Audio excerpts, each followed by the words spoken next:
Hello everyone, welcome back to my channel. तो friends, आज की वीडियो में मैं आपको 4 डार्ट ब्लाउज की फुल कटिंग और स्टिचिंग स्टेप बाय स्टेप बताऊंगी। कई बार ऐसा होता है कि हमें रेडी ब्लाउज से मेज़रमेंट लेकर ब्लाउज़ बनाना होता है, तो हम रेडी ब्लाउज से किस तरीके से परफेक्ट मेज़रमेंट ले सकते हैं मैं आपको अच्छे से एक्सप्लेन करूँगी और उसी मेज़रमेंट के अकॉर्डिंग हम यहाँ पर कटिंग और स्टिचिंग करेंगे।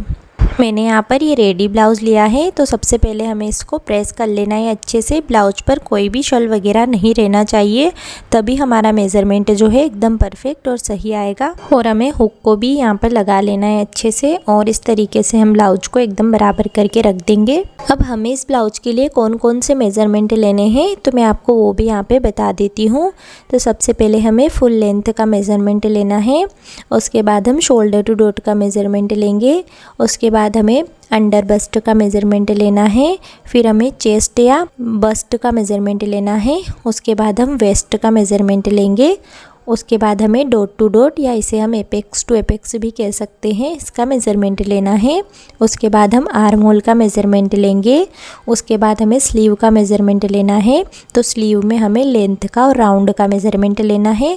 उसके बाद हम नेक का मेज़रमेंट लेंगे, तो नेक में हमें फ्रंट और बैक नेक का मेज़रमेंट लेना है।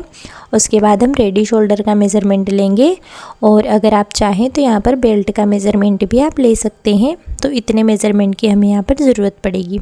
तो हमें सबसे पहले ब्लाउज में लेंथ का मेज़रमेंट लेना है। तो लेंथ का मेज़रमेंट हमें हमेशा बैक पार्ट से लेना है, इस बात का आपको ध्यान रखना है। तो शोल्डर जॉइंट के यहाँ पर हमें मेज़रमेंट टेप को रखना है इस तरह से, और हमें यहाँ से लेंथ का मेज़रमेंट लेना है। तो हमारी लेंथ यहाँ पर आ रही है 13 इंच। अब हमें फ्रंट पार्ट से मेज़रमेंट लेना है, तो शोल्डर जॉइंट के यहाँ पर हमें मेज़रमेंट टेप को रखना है इस तरह से, और यहीं से हम नेक लेंथ का मेज़रमेंट लेंगे।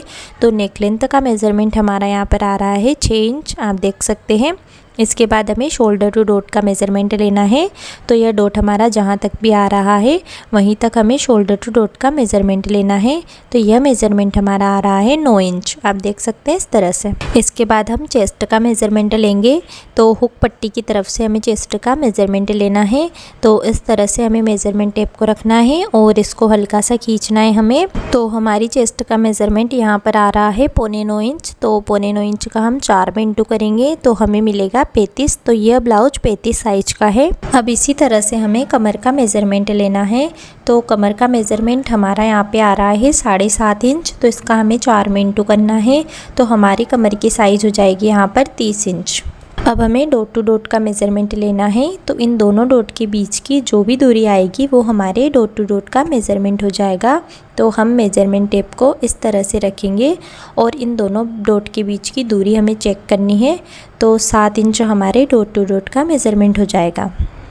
इसके बाद हमें आर्म होल का मेज़रमेंट लेना है, तो शोल्डर जॉइंट के यहीं से हमें मेज़रमेंट टेप को रखना है इस तरीके से, और राउंड में हमें मेज़रमेंट लेते हुए देखना है। तो हमारे आर्म होल का मेज़रमेंट यहाँ पर आ रहा है 8 इंच, तो इस तरह से हमें आर्म होल का मेज़रमेंट ले लेना है। इसके बाद हमें रेडी शोल्डर का मेज़रमेंट लेना है, तो रेडी शोल्डर हमारा यहाँ पर आ रहा है 2.5 इंच, आप देख सकते हैं। इसके बाद हम स्लीव लेंथ का मेज़रमेंट ले लेंगे, तो स्लीव जॉइंट तक हमें स्लीव लेंथ का मेज़रमेंट लेना है। तो हमारा मेज़रमेंट यहाँ पर आ रहा है 6 इंच। अब हमें इसी तरह से स्लीव राउंड का मेज़रमेंट भी ले लेना है, तो इस तरह से हमें इंच टेप को रखना है। तो स्लीव राउंड हमारा आ रहा है यहाँ पर 5.5 इंच। अब हमें बैक में नेक लेंथ का मेज़रमेंट भी ले लेना है, तो बैक में हमारे नेक लेंथ का मेज़रमेंट आ रहा है 7.25 इंच। अब हमें अंडर बस्ट का मेज़रमेंट भी ले लेना है, तो शोल्डर जॉइंट के यहीं से हमें मेज़रमेंट टेप को रखना है, और हमारा बेल्ट जॉइंट जहाँ पर हो रहा है वहाँ पर हमें ब्लाउज को खींच के रखना है और देखना है कि कितना मेज़रमेंट आ रहा है। तो हमारा मेज़रमेंट यहाँ पर आ रहा है 12 इंच, तो हमारे अंडर बस्ट का मेज़रमेंट हो जाएगा 12 इंच। बेल्ट का मेज़रमेंट भी हमें देख लेना है, तो आगे से हमारे बेल्ट का मेज़रमेंट आ रहा है 3.25 इंच और पीछे से आ रहा है 2 इंच। तो इस तरीके से हमें मेज़रमेंट ले लेना है सारे। अब हम कटिंग करेंगे, तो हमें लाइनिंग वाला फैब्रिक लेना है। अब हमें फैब्रिक को किस तरीके से फोल्ड करना है, तो हमारी जितनी साइज होती है उसमें हमें 3 इंच प्लस करके फोल्ड करना होता है फैब्रिक को, जब हम 4 डॉट ब्लाउज बनाते हैं हैं। तो हमारी साइज यहाँ पर है 35 इंच, तो 35 का 4th पार्ट हो जाएगा 9.25 इंच और उसमें हमें 3 इंच प्लस करना है। तो मैं यहाँ पर फैब्रिक को 12.5 इंच तक फोल्ड कर रही हूँ। अब सबसे पहले हमें बैक पार्ट की कटिंग करनी है, तो हमें लाइन बनाकर नीचे से फैब्रिक को सीधा कर लेना है। अब हमें लेंथ की मार्किंग करनी है, तो लेंथ मैंने यहाँ पर रखी है 13.5 इंच। तो बैक पार्ट में हमें 1 इंच बढ़ाकर लेंथ की मार्किंग करनी होती है। तो मैं यहाँ पर 14.5 इंच बैक पार्ट की लेंथ रख रही हूँ। शोल्डर में यहाँ पर रख रही हूँ 35 साइज के लिए 5.5 इंच। आप 35 से 40 साइज तक 5.5 इंच शोल्डर ले सकते हो। और यहाँ पर हमें लाइन बना देनी है। आर्मोल में यहाँ पर रख रही हूँ 6.25 इंच। 32 से 38 साइज तक आप 6.25 इंच आर्मोल ले सकते हो। उससे प्लस साइज में हमें 6 इंच आर्मोल लेना होता है।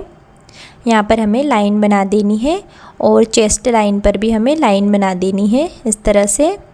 अब हम चेस्ट की मार्किंग करेंगे। तो चेस्ट हमारी है 35 इंच, तो 35 का 4th पार्ट हो जाएगा 9.25 इंच और आगे से हमारा 2 इंच हम मार्जिन ले रहे हैं। यह मार्जिन हम 1.5 से 2 इंच तक ले सकते हैं। कमर की मार्किंग करेंगे, तो कमर हमारी है 30 इंच, तो उसका 4th पार्ट हो जाएगा 7.5 इंच और 1 इंच हम बैक पार्ट में डॉट के लिए लेते हैं और 2 इंच हमारा मार्जिन हो जाएगा। अब हमें दोनों मार्जिन वाले मार्क को मिला देना है और दोनों फिटिंग वाले मार्क को भी मिला देना है। बैक पार्ट में आर्म होल की गोलाई हमें 1.25 इंच पर देनी होती है। आर्म होल लाइन का सेंटर निकाल लेना है और सेंटर पर मार्क कर लेंगे इस तरह से। और इन दोनों मार्क को मिलाते हुए हमें आर्म होल की शेप बना देनी है। नेक की विड्थ मैं यहाँ पर रख रही हूँ 2.25 इंच। आप 2.5 इंच तक भी नेक की विड्थ रख सकते हो। मुझे यहाँ पर ज़्यादा ब्रॉड नेक नहीं चाहिए। नेक की लेंथ में यहाँ पर रख रही हूँ 7.5 इंच। तो नेक की लेंथ में हमें 1/2 इंच प्लस करके लेना होता है, क्योंकि 1/2 इंच हमारा ऊपर शोल्डर जॉइंट में जाता है। तो 8 इंच मैंने यहाँ पर नेक की लेंथ ली है। नीचे से नेक की विड्थ में 3 इंच रख रही हूँ। यहाँ पर हमें लाइन बना देनी है और बॉक्स रेडी कर लेना है। मैं यहाँ पर राउंड नेक शेप बना रही हूँ, आप कोई सा भी नेक शेप यहाँ पर बना सकते हो। तो हमारे बैक पार्ट की मार्किंग कंप्लीट हो चुकी है। अब हम बिल्कुल मार्किंग के ऊपर से इसकी कटिंग कर लेंगे। नेक की कटिंग भी हम कर लेंगे। अब इसके बाद हमें फ्रंट पार्ट की कटिंग करनी है। तो फ्रंट पार्ट की कटिंग हम फैब्रिक के दूसरी साइड से करेंगे इस तरह से। तो फ्रंट पार्ट हमारा ओपन रहेगा, उसमें हुकाई की पट्टी के लिए हमें 1/2 इंच मार्जिन ले लेना है और लाइन बना देनी है। अब हम जो भी मार्किंग करेंगे हुकाई की पट्टी को छोड़ते हुए हमें करना है। लेंथ की मार्किंग करेंगे, तो जब भी हम 4 डॉट ब्लाउज बनाते हैं तो हमें हमारी फुल लेंथ में 2.5 इंच बढ़ाकर फ्रंट पार्ट की लेंथ लेनी होती है। तो हमारी लेंथ है यहाँ पर 13.5 इंच, तो उसमें हमें 2.5 इंच बढ़ाना है। तो 16 इंच यहाँ पर हमारी लेंथ हो जाएगी। शोल्डर हमें उतना ही रखना है यहाँ पर 5.5 इंच और आर्म होल भी मैं यहाँ पर उतना ही रख रही हूँ 6.25 इंच। अब यहाँ पर भी हमें लाइन बना लेनी है और यहाँ पर भी हम लाइन बना लेंगे इस तरह से। अब चेस्ट की मार्किंग करेंगे। तो चेस्ट हमारी है 35 इंच, उसका 4th पार्ट हो जाएगा 9.25 इंच। 9.25 इंच पर मार्क करेंगे। अब 1/2 इंच हमें डॉट के लिए लेना होता है और 2 इंच हमारा मार्जिन हो जाएगा।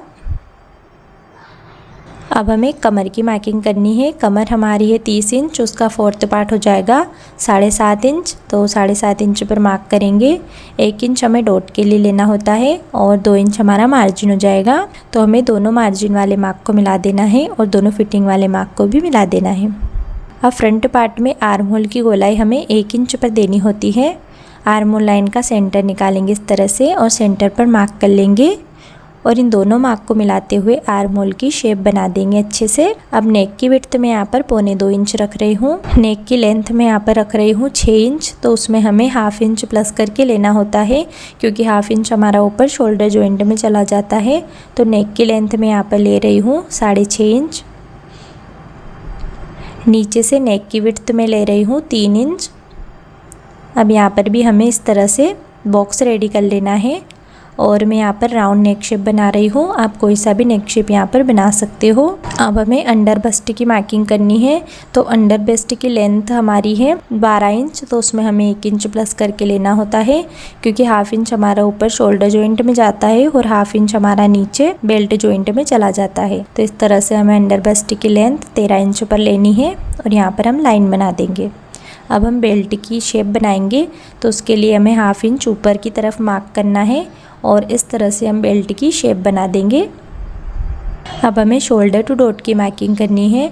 तो शोल्डर टू डॉट हमारा है 9 इंच, तो उसमें हमें हाफ इंच प्लस करके लेना होता है क्योंकि हाफ इंच हमारा ऊपर शोल्डर जॉइंट में जाता है।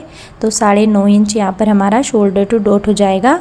और डॉट टू डॉट हमारा है यहाँ पर 7 इंच, तो उसका हाफ हो जाएगा 3.5 इंच और उसमें हमें हाफ इंच प्लस करके लेना होता है। तो 4 इंच हमारा डॉट टू डॉट हो जाएगा। तो इस तरह से हम मार्किंग कर लेंगे। अब हमें फर्स्ट डॉट की मार्किंग, जहाँ पर हमने शोल्डर टू डॉट और डॉट टू डॉट की मार्किंग करी है, वहीं से हमें 3 इंच की लेंथ में फर्स्ट डॉट की मार्किंग करनी है। तो इस तरीके से ये हमारा फर्स्ट डॉट हो जाएगा।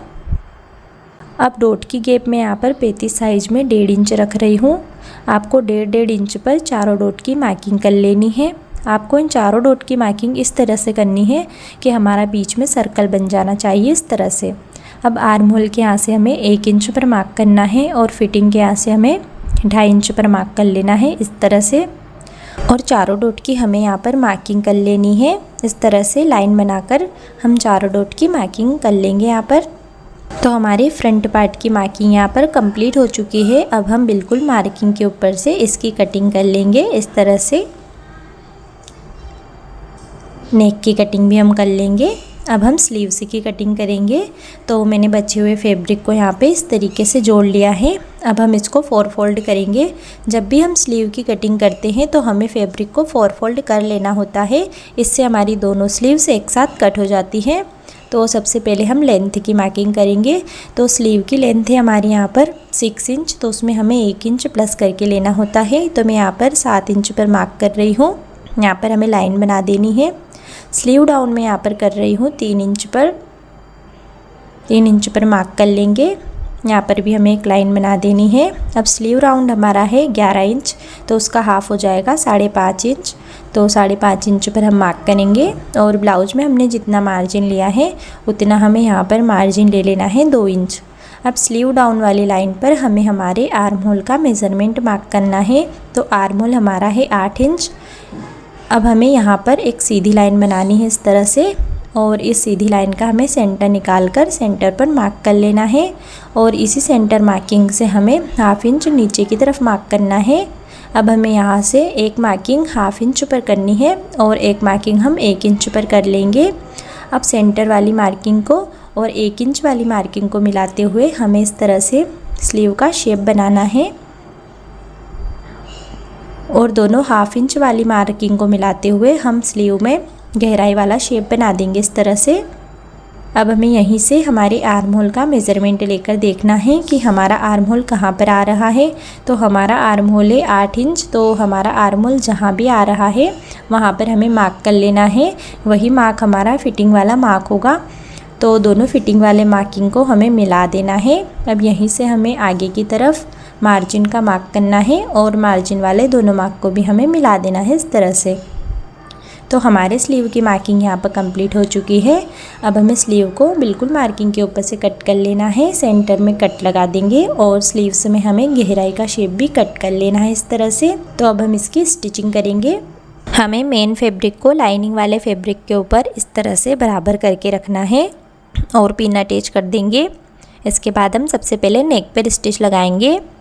नेक पर स्टिच लगाने के बाद हम इसके चारों तरफ स्टिच लगाएंगे। सिलाई को बढ़ा कर देंगे हम और मेन फैब्रिक को लाइनिंग वाले फैब्रिक के साथ अच्छे से अटैच कर लेंगे, इस तरह से। एक्स्ट्रा फैब्रिक को भी हम कट करके निकाल देंगे। तो आप देख सकते हैं इस तरह से हमारा पार्ट रेडी हो जाएगा। इसी तरह से हमें दूसरे पार्ट को भी रेडी कर लेना है। तो हमने यहाँ पर दोनों पार्ट को रेडी कर लिया है, इस तरह से। अब हम डॉट की मार्किंग करेंगे। तो हमें दूसरे पार्ट पर भी डॉट की मार्किंग कर लेनी है। तो हमें चॉक से इनको डार्क कर लेना है और अब एक पार्ट के ऊपर हमें दूसरे पार्ट को बराबर करके रखना है और इस तरह से टैप टैप करेंगे हम। तो ये निशान हमारे दूसरे पार्ट पर भी आ जाएंगे, इस तरह से। अब हम इनको डार्क कर लेंगे चॉक से। अब हमें इस वाले डॉट को टोटल 1 इंच का मार्जिन कवर करते हुए लगाना होता है। तो हमें हाफ इंच इधर से और हाफ इंच इधर से लेना है और इस तरह से हमें यहाँ पर डॉट की मार्किंग करनी है। बाकी इन तीनों डॉट में हम टोटल हाफ इंच का मार्जिन कवर करते हैं। तो हमें 2-2 सूत दोनों तरफ से ले लेना है इन तीनों डॉट में। और यहाँ पर भी हम मार्किंग कर देंगे अच्छे से तीनों डॉट की। अब जितना मार्जिन हमने यहाँ पर मार्क करा है डॉट के लिए उतना हमें कवर करते हुए डॉट लगाना है। तो इस तरह से हम इसको पकड़ेंगे और इस तरह से हम डॉट लगाएंगे। तो हमें इसको पलटकर डॉट पर डबल सिलाई ज़रूर लगानी है। तो आप देख सकते हैं हमारा डॉट कुछ इस प्रकार से एकदम परफेक्ट तरीके से लगा है। इसी तरह से हम दूसरे वाले डॉट को भी लगाएंगे। जितना हमने मार्जिन मार्क करा है उतना ही हमें कवर करते हुए यहाँ पर डॉट को लगा देना है। आपको हर डॉट पर डबल सिलाई ज़रूर लगानी है। और जब भी आप डॉट लगाते हैं तो आपको इस बात का ध्यान रखना है कि आपको सिलाई के जो धागे होते हैं उनका छोटा करना है और फिर आपको डॉट लगाना है, ताकि आपके जो डॉट की सिलाई है वो बाहर की तरफ नहीं दिखेगी। तो सिलाई को आपको छोटा करके डॉट को लगाना है। तो हमारे चारों डॉट यहाँ पर लग चुके हैं। तो आप देख सकते हैं कि हमारे चारों डॉट कितनी परफेक्ट तरीके से यहाँ पे लगे हैं और हमारा पफ भी एकदम परफेक्ट बना है। तो हमारा एक पार्ट यहाँ पर रेडी हो चुका है। इसी तरह से हमें दूसरे वाले पार्ट को भी रेडी कर लेना है। तो दोनों पार्ट हमारे रेडी हो चुके हैं। अब हमें दोनों पार्ट को आमने सामने रख कर देख लेना है कि हमारे दोनों डॉट एकदम बराबरी पर होनी चाहिए। अब इसके बाद हम बेल्ट को रेडी कर लेंगे। लाइनिंग वाले फैब्रिक को मेन फैब्रिक के साथ में अच्छे से अटैच कर लेना है इस तरह से। तो हमारे दोनों बेल्ट यहाँ पर रेडी हो चुके हैं, आप देख सकते हैं। इसके बाद हमें बेल्ट को अटैच करना है। तो हमें इस तरह से बेल्ट को रखना है और हमारा जो बेल्ट का नुकीला हिस्सा होता है उसको हम थोड़ा सा आगे की तरफ निकाल देंगे और इस तरह से हमें बेल्ट को अटैच कर लेना है। तो बेल्ट को हम 1/2 इंच का मार्जिन कवर करते हुए अटैच करेंगे और हमारे डॉट का जो मार्जिन होता है उसको हमें कमर की तरफ पलट कर रखना है। इस बात का आपको ध्यान रखना है। इस तरह से हम बेल्ट को अटैच कर देंगे। तो आप देख सकते हैं हमारा बेल्ट यहाँ पर एकदम परफेक्ट तरीके से अटैच हो गया है। पीछे से भी हम बेल्ट पर सिलाई लगा देंगे और एक्स्ट्रा बेल्ट को कट करके निकाल देंगे। तो हमारा एक पार्ट यहाँ पर परफेक्ट तरीके से रेडी हो गया है। अब दूसरे वाले पार्ट पर भी हम बेल्ट को अटैच कर देंगे और दूसरे वाले पार्ट को भी हम अच्छे से रेडी कर लेंगे। तो आप देख सकते हैं इस तरह से हमारा दूसरा पार्ट भी यहाँ पर रेडी हो चुका है। अब हमें दोनों पार्ट को आमने सामने रखकर चेक कर लेना है। हमारे जो दोनों डॉट होते हैं और दोनों बेल्ट के जॉइंट होते हैं एकदम बराबरी पर होना चाहिए। अब इसके बाद हम हुकाई की पट्टी अटैच करेंगे। तो उसके लिए मैंने यहाँ पर 2 पट्टियाँ कट करी है। हुक की पट्टी हमारी 2 इंच की रहेगी और आई की पट्टी हमारी 3 इंच की रहेगी। आई की पट्टी को मैंने मेन फैब्रिक के साथ भी अटैच कर लिया है। तो हमें सीधे हाथ की तरफ आई की पट्टी अटैच करनी होती है और उल्टे हाथ की तरफ हम हुक की पट्टी अटैच करेंगे। तो सबसे पहले हमें हुक की पट्टी अटैच करनी है। इस तरह से पट्टी को रखेंगे और 1/2 इंच का मार्जिन कवर करते हुए हम इसको अटैच करेंगे स्टिच लगाकर इस तरह से। आपको बेल्ट के मार्जिन को नीचे की तरफ टर्न करके रखना है, इस बात का ध्यान रखना है आपको। पट्टी को पलटकर इस पर टॉप स्टिच लगाएंगे। टॉप स्टिच लगाने से हमारा लाइनिंग वाला फैब्रिक अंदर की तरफ आसानी से फोल्ड हो जाता है इस तरह से। अब हमें पट्टी को अंदर की तरफ इस तरह से फोल्ड करना है और फोल्ड करने के बाद हम इस पर सिलाई लगाकर इसको अच्छे से अटैच कर देंगे। तो आप देख सकते हैं हमारी हुक की पट्टी एकदम फिनिशिंग के साथ यहाँ पर अटैच हो गई है। अब हम आई की पट्टी अटैच करेंगे। तो आई की पट्टी को हम पहले 2 सूत जितना फोल्ड करते हुए इस पर स्टिच लगा देंगे इस तरह से। अब हमें इसको इस तरह से रखना है और 1/2 इंच का मार्जिन कवर करते हुए हम आई की पट्टी को अटैच कर देंगे। अब हमें पट्टी को इस तरह से पलटना है और अंदर की तरफ हम इसको इस तरह से फोल्ड करेंगे और अब हमें ऊपर की तरफ से बिल्कुल यहाँ पर सिलाई लगानी है। इस तरह से सिलाई लगाने से हमारी सिलाई अंदर की तरफ दब जाती है, बाहर की तरफ नहीं दिखती है। तो इस तरह से हमारी आई की पट्टी एकदम परफेक्ट तरीके से यहाँ पर अटैच हो चुकी है। अब हमें इससे 2 सूत की दूरी पर एक सिलाई और लगा लेनी है। इन दोनों सिलाई के बीच में हम आई बनाते हैं। तो इस तरह से हमारे 4 डॉट ब्लाउज की स्टिचिंग यहाँ पर कंप्लीट हो चुकी है। आप देख सकते हैं हमारा फ्रंट पार्ट एकदम परफेक्ट तरीके से यहाँ पर बनकर रेडी हो चुका है। तो फ्रेंड्स, आज की वीडियो में हमने 4 डॉट ब्लाउज की फुल कटिंग और स्टिचिंग सीखी।